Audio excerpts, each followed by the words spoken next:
책임이라는 거예요. responsibility. 책임. 근데 이 책임은 뭐냐? 우리가 내 인생의 길을 선택할 수 있는 자유의지를 가지고 있어요. 하나님은 우리에게 이성을 선물로 주셨습니다. 그 이성은 뭐냐? 자유의지. 이성을 가지고 내가 자유롭게 내 인생의 길을 선택할 수 있다. 이게 인간의 종합성. 하나님은 하나님의 형상대로 인간을 창조했어요. 그게 무슨 뜻이냐? 인간에게 이성을 주셨다. 그래서 만물을 다스릴 수 있는 만물의 영장이다. 너는 하늘에 나는 새들, 땅 위에 기는 짐승, 바닷속에 사는 모든 생물들을 다스리라. 내가 이 권한을 너에게 주겠다. 하나님이 아담과 이브에게 주신 말씀입니다. 그래서 인간을 이 땅에 하나님의 모든 피조물 가운데서 가장 위대한 존재다, 으뜸된 존재다, 이렇게 말합니다. 그래서 인간은 모두가 다 존귀하다. 근데 인간의 존귀함은 하나님이 주신 형상 때문에. 하나님의 형상은 뭐냐? 이성이에요.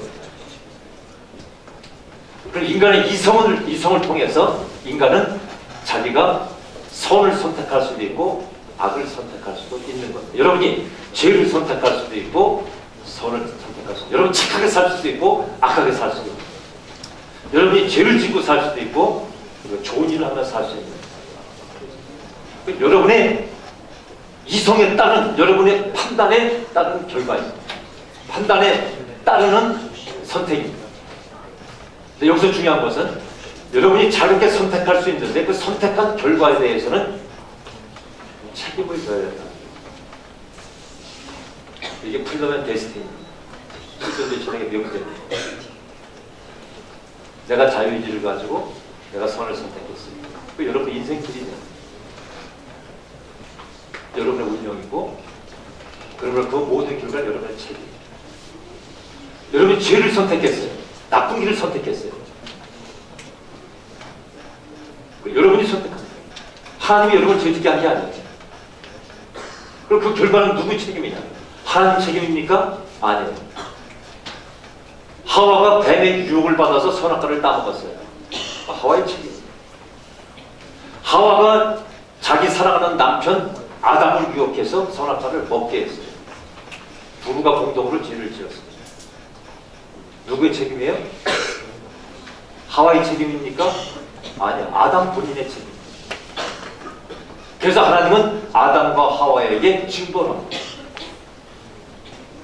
너희가 그것 하나도 지킬 수 없었다. 너희가 이 세상을 사는 동안 너는 먹을 것을 위해서 고통을 당해야 될 것이다. 너는 출산의 고통을 감당해야 될 것이다. 땀 흘리고 노동하고 일생 죽는 날까지 애쓰고 수고하는 벌을 받아야 될 것이다.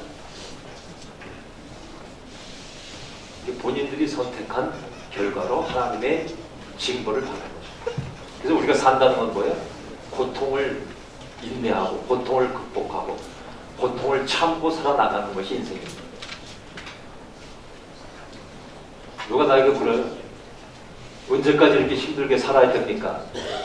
우리가 당황했어요. 고통이 없을 법하게 느껴졌던 그런 젊은 청년입니다.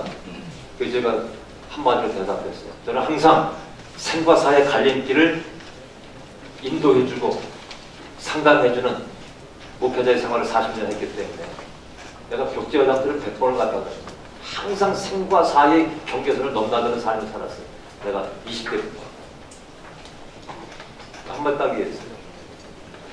산다는 건 고통이고 그 고통은 언제 끝나는 것이 아니라 너희가 죽을 때야 그 고통은 끝인다. 그러므로 너는 고통을 즐겨라. 이게 니체 철학이죠. 영원의 기세다. 지금 내가 고통스러워서 죽고 싶은데 니체는 뭐라 합니다? 그 고통을 끌어안고 이 순간을 내가 다시 살고 싶은 순간이 되도록 이 순간을 살라 이거죠. 고통스럽다고 말하고 고통스럽다고 현실 돌피하고 힘들다고 어렵다고 좌절하고 낭망하지 말고 운명과 맞서 싸우라는 거죠. 니체 철학이잖아요. 운명과 맞서 싸우라는 거죠. 네 운명을 살아가. 아모르 파티. 네 운명을 살아가. 이보맨시. 네 운명을 극복하냐. 마침내 사자처럼 어린아이처럼 포유하며 즐겁게 살아. 고통이 없는 인간은 없습니다. 고통이 없는 순간도 없어요. 고통을 기쁨으로 즐거움으로 바꾸는 작업, 이것이 살아있는 우리들의 작업. 고통을 고통으로 선택하는 사람이 있고 고통을 새로운 길로 선택하는 사람이 있어요. 존 밀턴이 그랬잖아요. 존 밀턴은 그 고통의 순간에 절망하고 모든 것을 포기해야 될 그 상황에서 새로운 길을 출발하잖아요. 그게 아모르 파티. 그게 신앙인의 길이에요.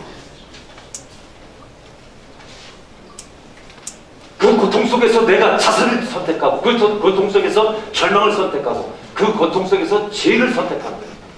내 책임이에요. 하나님의 책임이 아니에요. 신의 책임이 아니라.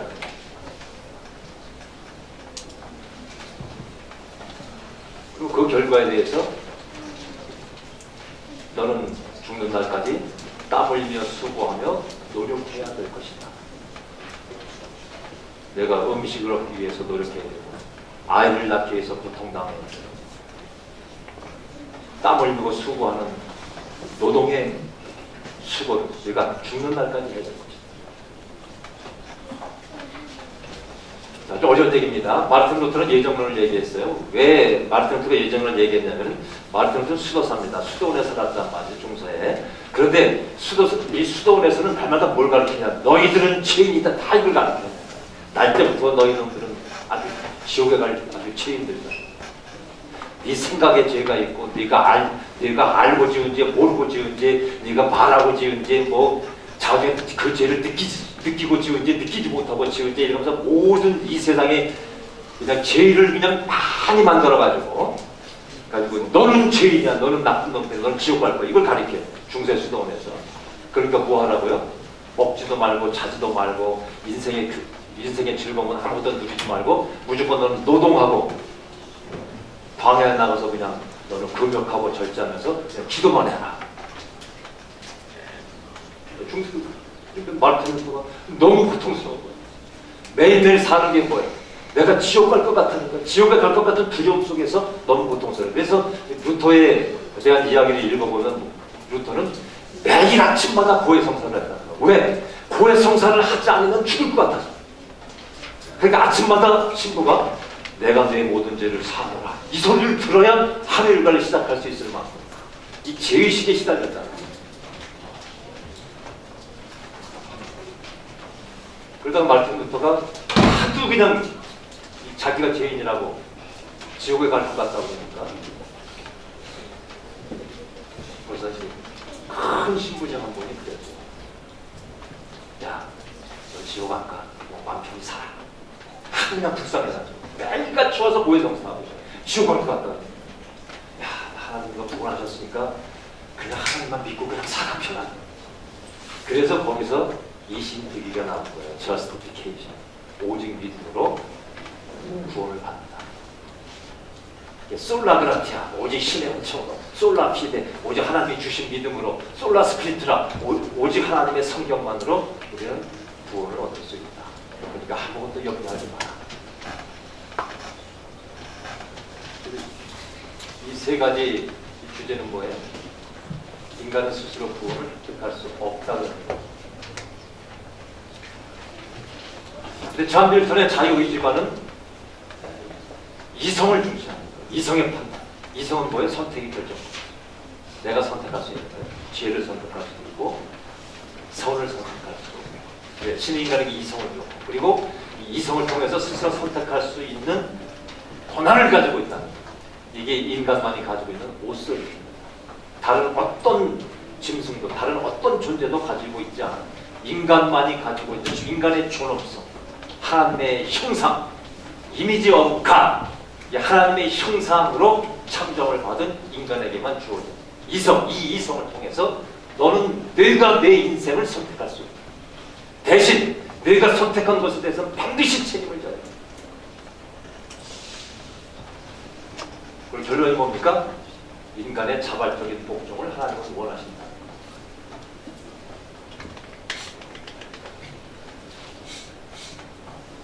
미셸 푸코라는 프랑스의 유명한 철학자에 의해서 우리는 우리 스스로 결정할 수 있는 선택권을 가지고 있다.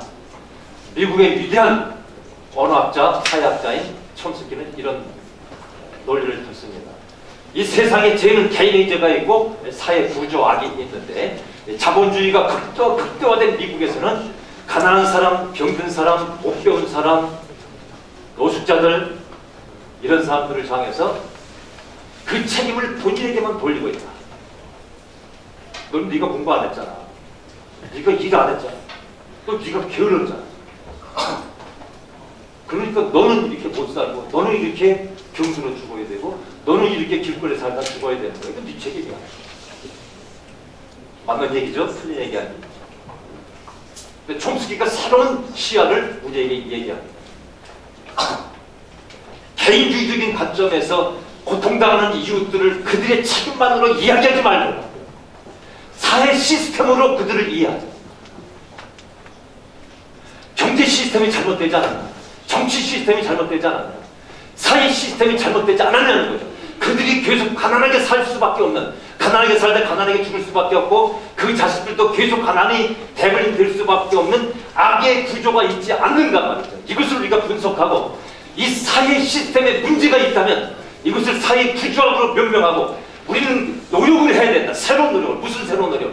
이 사회 구조악을 시스템적으로 벌어지는 이 구조악을 우리가 개선하기 위해서 노력해야 된다. 이 노력의 목표가 뭐냐? 더 그레이트 커먼 굿. 공공선이라는 거죠. 우리는 공공선을 향한 책임이 있다. 리스폰스, 리스폰시빌리티. 그들이 가난을 선택하고 그들이 배우지 않는 걸 선택하고 그들이 홈리스의 삶을 그들이 고통의 삶을 선택할지 할지라도 그것을 그들 개인의 책임으로 돌리지 말고 우리가 이 사회가 시스템적으로 공동체적으로 죄를 고백하고 책임을 고백하며 우리가 같이 책임을 지고 이 문제를 해결해야 합니다. 제가 작년에 130일 동안 138권의 책을 읽으면서 많이 은혜를 받았던 책 가운데서 이 촘스키의 공공선을 위한 그레이트 커먼 이 책을 읽고 감동을 받고 그 감동은 늘 저를 있습니다. 우리 개인은 각자 하나님이 주신 하나님의 형상, 이성을 가지고 늘 선한 길을 선택해야 됩니다. 그리고 우리는 인생의 최대선을 실현시키기 위해서 우리는 항상 끝없이 노력해야